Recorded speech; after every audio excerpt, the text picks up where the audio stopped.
لوگوں پر، جانوروں پر، مسلمانوں پر، کافروں پر، تمام مخلوقات پر رحم کر کے ہمیں یہ بتا دیا کہ رحم کرنے کی اتنی فضیلت ہے اور رحم کرنے کے یہ مقامات اور یہ طریقے ہیں۔ اور اللہ رب العزت نے اپنی مخلوق کے اوپر رحم کرنے کو اتنا پسند فرمایا کہ نبی علیہ الصلاۃ والسلام نے فرمایا الراحمون یرحمہم الرحمن، رحم کرنے والوں پر رحمان بھی رحم کرتا ہے۔ ارحموا من فی الارض یرحمکم من فی السماء، تم دنیا والوں پر رحم کرو، آسمانوں والا تمہارے اوپر رحم کرے۔ اور یہ اتنا اہم موضوع ہے، رحیم ہونا، مخلوق کے ساتھ اچھے رویے سے پیش آنا اور خدمت خلق کرنا، کہ نبی علیہ الصلاۃ والسلام کی ایک روایت سیدنا تمیم بن اوس الداری رضی اللہ تعالیٰ عنہ کہتے ہیں کہ نبی کریم صلی اللہ علیہ وسلم نے فرمایا ان الدین النصیحہ، دین تو نام ہی خیر خواہی کا ہے، یعنی یوں سمجھ لیں کہ دین کا لب لباب اور دین کا ایک اہم پوائنٹ اگر آپ لوگوں کے سامنے رکھا جائے تو وہ نصیحت ہے، یعنی خیر خواہی۔ اور نبی علیہ الصلاۃ والسلام نے جب یہ لب لباب سامنے رکھا تو صحابہ نے کہا قالوا لمن یا رسول اللہ، انہوں نے کہا اللہ کے نبی کس کے ساتھ خیر خواہی کرنی ہے، یہ بھی ہمیں بتا دیں۔ تو نبی علیہ الصلاۃ والسلام نے فرمایا یہ خیر خواہی محدود نہیں ہے، للہ ولی کتابی ولی رسولی ولی ائمۃ المسلمین وعامتہم، اللہ کے لیے خیر خواہی اور اس کی کتاب کے لیے خیر خواہی، اس کے رسول کے لیے خیر خواہی، مسلمان حکمرانوں کے لیے خیر خواہی اور عام مسلمانوں کے لیے خیر خواہی، یعنی سب کے لیے خیر خواہی اور سب کی طرف سے خیر خواہی، یہ دین کا لب لباب ہے۔ اور نبی علیہ الصلاۃ والسلام نے خیر خواہی کر کے ہمیں بتا دیا کہ اس کی کیا اہمیت ہے، اور نبی علیہ الصلاۃ والسلام نے اس خیر خواہی کو اتنا عام کیا کہ نبی علیہ الصلاۃ والسلام نے فرمایا، سیدنا نعمان بن بشیر رضی اللہ تعالیٰ عنہ کہتے ہیں کہ حضرت رسول اللہ صلی اللہ علیہ وسلم فرماتے ہیں تَرَى الْمُؤْمِنِينَ فِي تَرَاحُمِهِمْ وَتَوَادِّهِمْ وَتَعَاطُفِهِمْ كَمِثْلِ الْجَسَدِ، فرمایا اگر مومنوں کو دیکھنا ہے کہ وہ کتنے رحیم ہیں آپس میں اور کتنے خیر خواہ ہیں، کتنے نرم ہیں اور کتنی محبت اور انس کے ساتھ پیش آتے ہیں، تو اس کی مثال ایسے ہے کمثل الجسد، جیسے ایک جسم ہوتا ہے۔ اور نبی علیہ الصلاۃ والسلام نے مومنین کو، مسلمانوں کو ایک جسم کی مانند قرار دیا اور مزید وضاحت کرتے ہوئے فرمایا اذا اشتکا عضوا تداعی لہ سائر جسدی، ایک جسم کی مانند ہونے کا مطلب یہ ہے کہ ایک عضو کو تکلیف ہوتی ہے سارا جسم تڑپتا ہے۔ اور نبی کریم صلی اللہ علیہ وسلم نے فرمایا بالسحر والحمى، ایک عضو کو تکلیف ہوتی ہے رات کی نیند اڑ جاتی ہے، ایک جسم کے حصے کو تکلیف ہوتی ہے سارے جسم کو اس درد کی وجہ سے بخار ہو جاتا ہے۔ یہ ہے مطلب ایک جسم کی طرح ہونے کا۔ کیا آج ہم ایک جسم کی طرح ہیں؟ کیا ہمارے اندر وہ خیر خواہی ہے کہ غزہ کے مسلمانوں کو تکلیف ہو رہی ہو اور پاکستان اور انڈیا میں، بنگلہ دیش میں موجود ہر مسلمان اس کا درد محسوس کر رہا۔ جب ہم ایسے مسلمان بنیں گے پھر ہمارا غلبہ ہوگا۔ ہم جو کہتے ہیں نا کہ الاسلام یعلو ولا یعلی علیہ، کہ اسلام تو غالب ہونے کے لیے آیا تھا، مغلوب ہونے کے لیے نہیں آیا تھا۔ تو آج کے مسلمان مغلوب کیوں ہیں؟ یہ یاد رہے، اسلام آج بھی مغلوب نہیں ہے، اسلام آج بھی غالب ہے، اور دنیا کا نمبر 1 دین اپنی حقانیت کے اعتبار سے اور اپنی مقبولیت اور قبولیت کے اعتبار سے ہے۔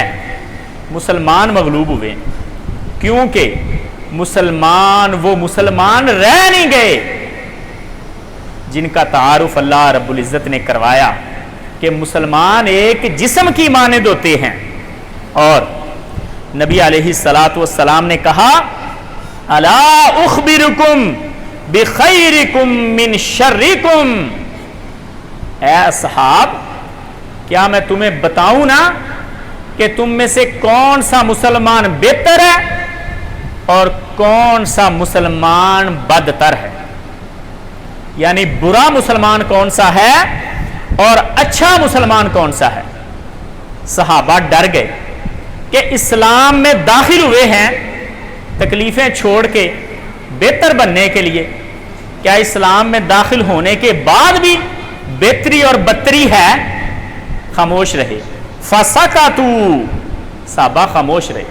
نبی علیہ الصلوۃ والسلام نے دوسری بار پوچھا الا اخبرکم بخیرکم من شرکم، کیا میں تمہیں بتاؤں نا کہ تم میں سے بہتر مسلمان کون ہے اور برا مسلمان کون ہے؟ صحابہ دوسری بار پھر خاموش رہے، اسی ڈر کی وجہ سے کہ اسلام میں آنے کے بعد بھی بہتری اور کمزوری ہے۔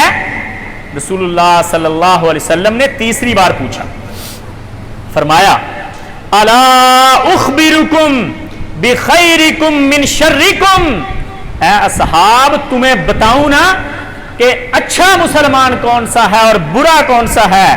صحابہ نے کہا اے اللہ کے نبی لازمی بتائیں۔ بلا یا رسول اللہ، اے اللہ کے نبی لازمی بتائیں۔ اخبرنا بخیرنا من شرنا، ہمیں بہتر کے بارے میں بتا دے، برے کو ہم خود جج کر لیں۔ نبی علیہ الصلوۃ والسلام نے فرمایا خیرکم من یرجا خیرہ ویؤمن شرہ، تم میں سے بہتر وہ ہے جس سے اچھی امید کی جائے اور اس سے نقصان سے محفوظ سمجھا جائے، یعنی دوسرا مسلمان اس کے بارے میں سوچتے ہوئے، بات کرتے ہوئے دل میں یہ چیز محسوس کرے کہ اس کی طرف سے مجھے خیر ہی پہنچے، نقصان نہیں پہنچے، یعنی بے ضرر مسلمان جس سے لوگوں کو تکلیف کا اندیشہ نہ ہو۔ آپ مسجد میں آئیں، لوگوں کو اچھی فیلنگ آئے، آپ سے اچھے کی امید ہو کہ آپ آ کے خواہ مخواہ لوگوں کو ڈانٹنا شروع کر دیں، بچوں کو ڈانٹنا شروع کر دیں، سخت رویے سے پیش آنا شروع کر دیں، اور آپ کو دیکھ کر لوگ اگر جگہ بدلنا شروع کر دیں اور راستہ بدلنا شروع کر دیں تو ذرا سب توجہ کر لیں پھر کہ آپ اچھے مسلمان نہیں ہیں۔ حضرت رسول اللہ صلی اللہ علیہ وسلم کی بتائی گئی تعلیمات کی روشنی میں، کیونکہ آپ نے فرمایا بہتر وہ ہے لوگوں کو امید ہو کہ اس سے کوئی خیر ہی آئے گی، اور برا وہ ہے جس سے لوگوں کو ہر وقت ڈر رہے کہ اس سے کبھی بھی ہمیں کوئی خطرہ لاحق ہو سکتا ہے، کوئی نہ کوئی تکلیف یہ پہنچا سکتا ہے۔ اور نبی علیہ الصلوۃ والسلام نے فرمایا وَشَرُّكُمْ مَن لَّا يُرْجَى خَيْرُ، برا وہ ہے جس سے کسی کو خیر کی امید نہ ہو، ہر وقت یہی اندیشہ رہے کہ اب لڑے گا، اب لڑائی کرے گا، اب کوئی سخت بات کرے گا، ہر وقت لوگ ڈرتے رہیں کہ اس کی طرف سے کوئی نہ کوئی سخت بات ابھی آئی، ابھی کوئی نہ کوئی سخت کمنٹ آیا، تو حضرت صاحب یہ اچھے مسلمان کی علامت نہیں ہے، یہ بات یاد رکھیں۔ اور نبی علیہ الصلوۃ والسلام نے اچھا مسلمان بننے کے چند مزید نسخے بتا دیے۔ فرمایا اگر اچھے مسلمان بننا چاہتے ہو تو یہ یاد رکھو، المسلم اخو المسلم، مسلمان دوسرے مسلمان کا بھائی ہے، اور یہ اخوت کیسی ہے؟ لا یظلمہ ولا یسلمہ، نہ یہ اس پر ظلم کرتا ہے اور نہ ظلم ہونے دیتا ہے، ظلم برداشت بھی نہیں کرتا، خود بھی ظلم نہیں کرتا اور ظلم برداشت بھی نہیں کرتا۔ اور حضور نے فرمایا وَمَنْ كَانَ فِي حَاجَةِ أَخِيهِ، جو مسلمان بندہ اپنے بھائی کی ضرورت پوری کرنے میں لگا ہوتا ہے، اس کا اعزاز یہ ہے کان اللہ فی حاجتی، اللہ اس کی ضرورتیں پوری کرنے میں لگ جاتا ہے۔ یعنی آپ کسی کے کام آئیں، آپ کے کام اللہ کر دے گا، اور کسی پر ظلم نہ کریں، ظلم برداشت نہ کریں، جب ظلم ہوتا دیکھیں اسے روکیں۔ اور نبی کریم صلی اللہ علیہ وسلم کی ایک اور روایت فرمایا لا یزال اللہ فی حاجت العبد ما دام فی حاجت اخی، جب تک کوئی مسلمان اپنے بھائی کی ہیلپ میں ہوتا ہے، مدد میں ہوتا ہے، اس کا کوئی کام کر رہا ہوتا ہے، اللہ رب العزت اس کے کاموں میں خود لگا ہوتا ہے اور اللہ اس کے کام کر رہا ہوتا ہے۔ اور مخلوق کی خدمت کرنا یہ در حقیقت خالق کی خدمت ہے، یہ بات یاد رکھیں۔ اللہ رب العزت نے مخلوق کی خدمت کو اپنی خدمت بتایا، اور نبی علیہ الصلوۃ والسلام کی روایت سیدنا ابو ہریرہ رضی اللہ تعالیٰ عنہ کہتے ہیں کہ رسول اللہ صلی اللہ علیہ وسلم نے فرمایا ان اللہ عز وجل یقول یوم القیامہ، قیامت والے دن اللہ رب العزت فرمائیں گے، اعلان کریں گے یا ابن آدم، اے ابن آدم، مرضت فلم تعدنی، میں بیمار ہو گیا تھا تو نے میری تیمارداری نہیں کی۔ بہت بڑی بات ہے، اللہ رب العزت اعلان کریں گے کہ اے فلاں شخص میں بیمار ہو گیا تھا تو نے میری تیمارداری نہیں کی۔ یہ بندہ حیران ہو کے کہے گا یا ربی کیف اعودک، اے میرے رب کیسے میں آپ کی تیمارداری کر سکتا تھا؟ پہلی بات تو یہ آپ کو کوئی بیماری آ ہی نہیں سکتی، کوئی کمزوری آ ہی نہیں سکتی۔ دوسری بات میں کیسے تیمارداری کر سکتا ہوں، میری تو رسائی نہیں تھی۔ اور اللہ رب العزت کہیں گے اما علمت ان عبادی فلانا مرض فلم تعد، تجھے پتہ نہیں ہے کہ میرا فلاں بندہ بیمار ہوا تھا تو نے اس کی تیمارداری نہیں۔ مجھے تیری غفلت پر اتنا غصہ آیا ہے، اتنا گلا ہوا ہے جیسے میں بیمار ہوا اور تو نے میری تیمارداری نہیں۔ اور اللہ رب العزت کہیں گے انک لو عدتہ لوجدتنی عندک، اگر تو اس کی تیمارداری کر لیتا تو یہاں میں تیرا اجر لکھ دیتا، اور ایسے ہی تصور کیا جاتا جس طرح تو نے میرا حال پوچھا اور میری تیمارداری کی۔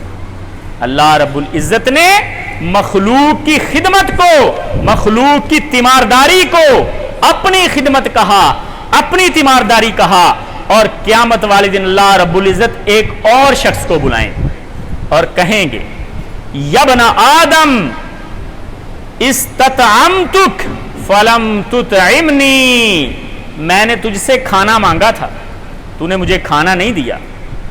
بندہ حیران ہو جائے گا یا ربی کیف اطعمک، اے میرے رب میں تجھے کیسے کھلا سکتا ہوں، وانت رب العالمین، تو سارے جہانوں کو پالنے والا ہے، تو سب کو دینے والا، میں تجھے کیسے دے سکتا ہوں؟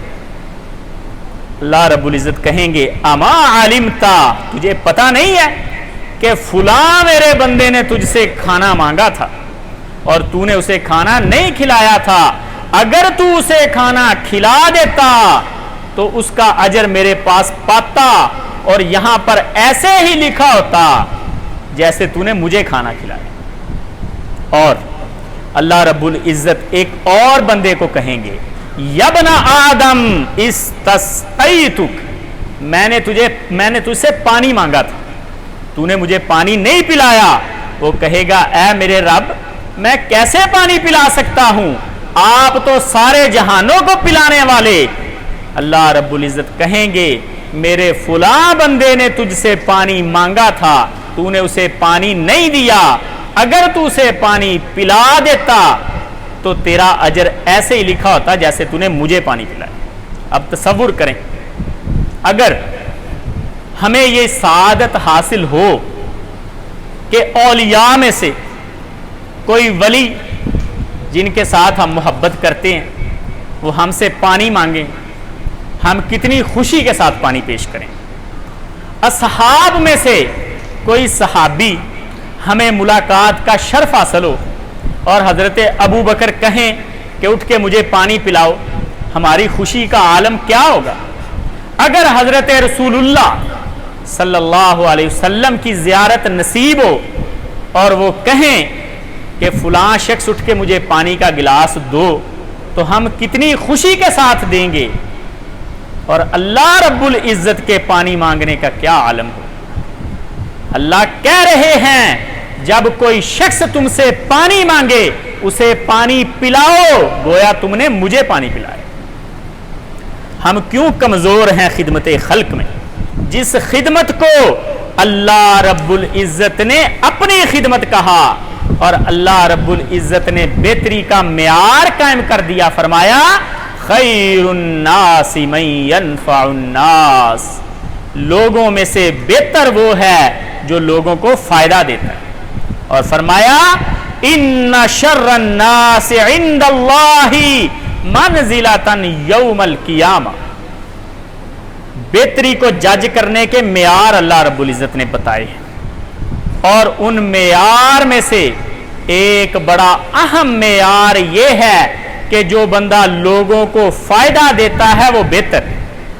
ایک دوسری جگہ پہ فرمایا خیرکم خیرکم لأہلی وَأَنَا خَيْرُكُمْ لِأَهْلِي، تم میں سے بہتر وہ ہے جو اپنی بیوی کے لیے بہتر ہے، جو اپنے بچوں کے لیے بہتر ہے، اور فرمایا میں تم میں سے سب سے بہتر ہوں اپنے بیوی بچوں کے لیے۔ اور ایک تیسری جگہ پر فرمایا کہ تم میں سے بہتر وہ ہے جو اپنے متحتوں کے ساتھ بہتر ہے۔ اگر کسی کے بہتری کو جج کرنا ہے تو اس کے متحتوں سے جج کریں، اور کسی کی برائی کو جج کرنے کے لیے رسول اللہ صلی اللہ علیہ وسلم نے ایک بڑا سنہری اصول بتا دیا۔ صحیح البخاری کی روایت سیدہ عائشہ رضی اللہ تعالیٰ عنہ کہتی ہیں یہ بڑا اہم نقطہ ہے آج کے جمعے کا، ہر بندے نے اپنے اوپر اس کو لاگو کر کے دیکھنا ہے کہ کہیں میں اس کیٹاگری میں تو نہیں آتا۔ سیدہ عائشہ کہتی ہیں حضور نے فرمایا ان شر الناس عند اللہ منزلۃ یوم القیامہ من ترکہ الناس اتقاء الشر، حضور نے فرمایا قیامت والے دن اللہ کے ہاں سب سے برا بندہ وہ ہوگا، سب سے برا بندہ جس کو لوگ اس کے شر سے بچنے کے لیے چھوڑتے جائیں۔ ایک نے چھوڑا کہ یار یہ بندہ تکلیفیں دیتا ہے ہمیں، دوسرے نے چھوڑا کہ یہ تو جب بھی بولتا ہے سخت بات کرتا ہے، تیسرے نے چھوڑ دیا کہ حضرت صاحب یہ تو غیبت کرتا ہے، چوتھے دوست نے چھوڑ دیا کہ حضرت صاحب یہ تو دھوکہ اور فراڈ کرتا ہے۔ رسول اللہ صلی اللہ علیہ وسلم نے فرمایا جس کے شر سے بچنے کے لیے لوگ اس سے کنارہ کشی کرنا شروع کر دیں، اس کو اوائڈ کرنا شروع کر دیں، وہ بندہ سمجھ لے کہ قیامت والے دن یہ برا ترین بندہ ہو۔ ذرا اپنے گریبان میں ہم جھانکیں کہ ہمارے پرانے دوست، پرانے رشتہ دار کیا آج بھی ہمارے دوست ہیں؟ کیا آج بھی ہمارے رشتہ دار ہیں؟ ان میں سے کتنے ایسے ہیں جن کو ہم نے چھوڑا ہے ان کے شر سے بچنے کے لیے، اور کتنے ایسے ہیں جنہوں نے ہمیں چھوڑا ہے ہمارے شر سے بچنے کے لیے؟ اگر ایسے لوگوں کی تعداد زیادہ ہے یا موجود ہے تو ہمیں اپنی اصلاح کی ضرورت ہے۔ اور نبی علیہ الصلوۃ والسلام نے فرمایا کہ وہ بندہ مومن ہو ہی نہیں سکتا جس کا پڑوسی بھوکا سو جائے۔ کیا ہم نے کبھی جج کیا؟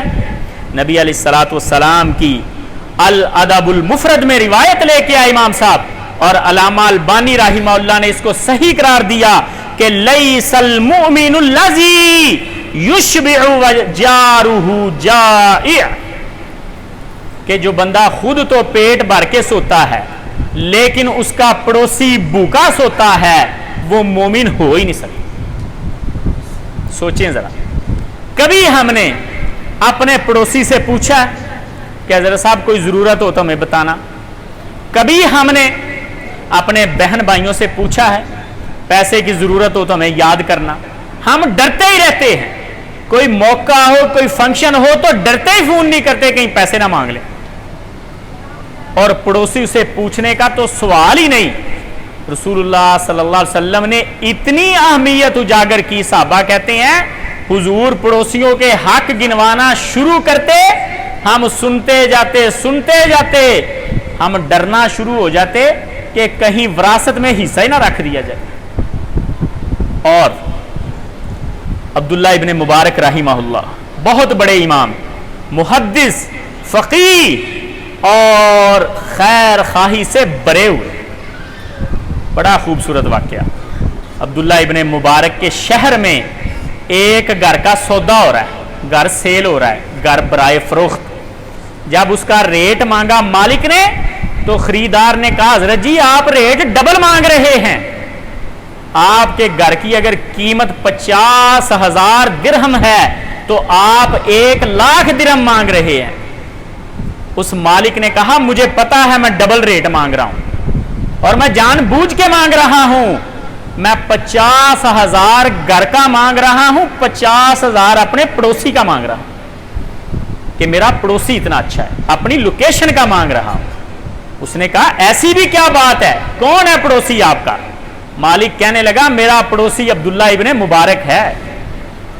اس نے کہا ٹھیک ہے حضرت جی، بڑا احترام، بہت بڑے امام، لیکن اتنی بھی کیا بات ہو گئی کہ پڑوسی کا 50,000 اور مکان کا 50,000؟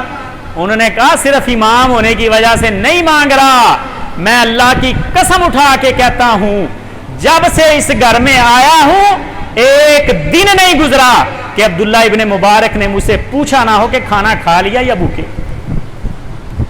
یہ تھے حضرت رسول اللہ صلی اللہ علیہ وسلم کی تعلیمات پر عمل کرنے والے لوگ۔ آج ہم کہاں کھڑے؟ رسول اللہ صلی اللہ علیہ وسلم نے فرمایا اگر زیادہ نہیں دے سکتے تو شوربہ بڑھا لو، شوربہ زیادہ کر لو، پانی زیادہ ڈال لو، اپنے پڑوسی کے گھر کچھ نہ کچھ بھیج دو۔ اور ایسے ایسے زبردست لوگ گزرے ہیں رسول اللہ صلی اللہ علیہ وسلم کی تعلیمات پر عمل کرنے والے کہ ایک بڑھیا بار بار اپنے بچے کو ہمسایوں کے گھر بھیج رہی کہ جاؤ بیٹا تھوڑا سا نمک لے آؤ، اگلے دن جاؤ بیٹا ماچس لے آؤ۔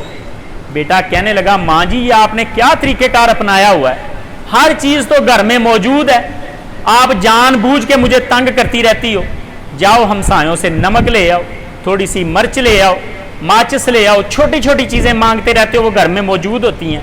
اس ماں نے بڑی خوبصورت بات کہنے لگی بیٹا ہمارے ہمسائے غریب ہیں اور میں ان کے لیے کچھ نہ کچھ بھیجتی رہتی ہوں، مجھے اس بات کا ڈر ہے کہ کہیں وہ جھجک محسوس کرنا نہ شروع کر دیں کہ ہمیشہ ان کی طرف سے آتا ہی رہتا ہے، ہم نے کبھی بھیجا ہی نہیں ہے، تو میں جان بوجھ کے کچھ نہ کچھ منگوا لیتی ہوں تاکہ ان کے اندر یہ حوصلہ پیدا ہو اور وہ بلا جھجک مجھ سے کوئی چیز مانگ سکے۔ یہ حکمت عملیاں، ہماری حکمت عملیاں کہاں لگی؟ لوگوں کو نیچا دکھانے میں اور اپنا نام بڑا کرنے میں۔ رسول اللہ صلی اللہ علیہ وسلم نے فرمایا کہ وہ مومن ہو ہی نہیں سکتا جس کا پڑوسی بھوکا سو جائے اور یہ پیٹ بھر کے سو۔ کیا ہم نے کبھی سوچا ہے؟ کیا ہم نے کبھی پوچھا ہے؟ میں اور آپ سبھی اس میں ملوث، میں بھی۔ افسوس اس بات کا کہ ہم ان روایات کو پڑھتے ہیں، عمل نہیں کرتے۔ اللہ رب العزت ہمیں توفیق دے، اللہ ہمیں ایسا مومن بنا دے جو مومن اللہ کو پسند ہیں، جن کے اوپر اللہ رحم کرتا ہے۔ ہمارے جمعے، ہماری نمازیں یہ حقوق العباد سے کافی نہیں ہو سکتے، یہ بات یاد رکھیں، حقوق العباد سے کافی نہیں ہو سکتے، بلکہ روایت کا مفہوم یہ ہے کہ حقوق اللہ کا ثواب ختم ہو جائے گا جب بندہ حقوق العباد میں فیل ہو۔ رسول اللہ صلی اللہ علیہ وسلم نے فرمایا یہ مفلس آدمی ہے، اعمال بڑے اکٹھے کر کے بیٹھا ہے۔ لوگ آنا شروع ہو گئے کہ حضرت جی اس نے میرا حق دینا ہے، اور اللہ رب العزت اس کا ثواب پکڑ کے اس کو دے دیں۔ دوسرا آئے گا کہے گا اس نے میرے اوپر ظلم کیا ہے، اس کا ثواب پکڑ کے اس کو دے دیا جائے گا۔ تیسرا آئے گا اس نے مجھے گالی دی ہے، اس کا ثواب پکڑ کے اس کو دے دیا جائے گا۔ نبی علیہ الصلوۃ والسلام نے فرمایا یہاں تک کہ اس کی ساری نیکیاں ختم ہو جائیں گی، لیکن حق لینے والے ابھی باقی ہوں گے۔ سب سے گھاٹے کا سودا اس بندے نے کیا، رسول اللہ صلی اللہ علیہ وسلم نے فرمایا، اور حقوق لینے والوں کی لائنیں ابھی لگی ہوں گی، اور اللہ رب العزت کے پاس ایک حقوق لینے والا آئے گا، اللہ فرشتوں سے کہیں گے اس کی نیکیاں پکڑ کے دے دی جائیں۔ فرشتے کہیں گے اللہ جی نیکیاں تو ختم ہو گئیں، تو اللہ رب العزت کہیں گے پھر حال یہ ہے کہ اس حق لینے والے کے گناہ پکڑ کے اس کے پلڑے میں ڈال کے اس کو جہنم میں پھینک دیا جائے۔ تو کہیں ایسے لاسز ہمیں اٹھانے نہ پڑ جائیں، برداشت نہیں کر پائیں گے وہاں پر۔ حقوق العباد کا خیال کریں، اپنے بیوی بچوں کا، اپنے رشتہ داروں کا، والدین کا، ہمسایوں کا، اپنے دوست و احباب کے حقوق کا خیال کریں۔ اور نبی علیہ الصلوۃ والسلام نے فرمایا جیسے یہ بندہ مومن نہیں ہے جو خود تو پیٹ بھر کے کھاتا ہے اور پڑوسی بھوکا سوتا ہے، ویسے ہی وہ بندہ بھی مومن نہیں ہے جو اپنے بھائی کے لیے وہ چیز پسند نہیں کرتا جو اپنے لیے پسند کرتا۔ مشورہ دینے میں خیر خائی کا مشورہ دیا کریں، اپنے بہن بھائیوں کے لیے وہی چیزیں پسند کریں جو اپنے لیے پسند کرتے ہیں۔ اور نبی علیہ الصلوۃ والسلام نے فرمایا یہ بھی رحم کی ایک قسم ہے، اور خدمت خلق اللہ رب العزت کی رحمت کو جب اپنی طرف کھینچے گی تو آپ کو اللہ کے عذاب سے بچا لے گی۔ عبداللہ ابن عمر رضی اللہ تعالیٰ عنہما فرماتے ہیں ان اللہ عز وجل خلقن خلقہم، اللہ رب العزت نے دنیا میں چند لوگ ایک خاص مقصد کے لیے پیدا کیے۔ بڑی خوبصورت روایت فرماتے ہیں کہ دنیا میں لوگوں کی ایک قسم ایسی ہے جس کو اللہ نے پیدا ہی اس مقصد سے کیا ہے۔ کون سا مقصد؟ لِحَوَائِجِ النَّاسِ، تاکہ وہ لوگوں کے کام آئیں، لوگوں کی ضروریات پوری کریں۔ یہ بڑے خوش قسمت لوگ ہیں، ان کو اللہ نے پیدا ہی اس مقصد سے کیا ہے، یہ چند لوگ۔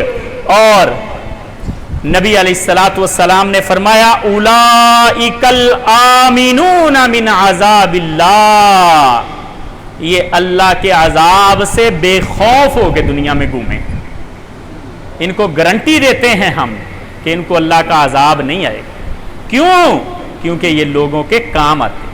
اور رسول اللہ صلی اللہ علیہ وسلم کی بڑی خوبصورت روایت، مسجد نبوی میں ہمارے ایک استاد تھے، ان کا جب بھی درس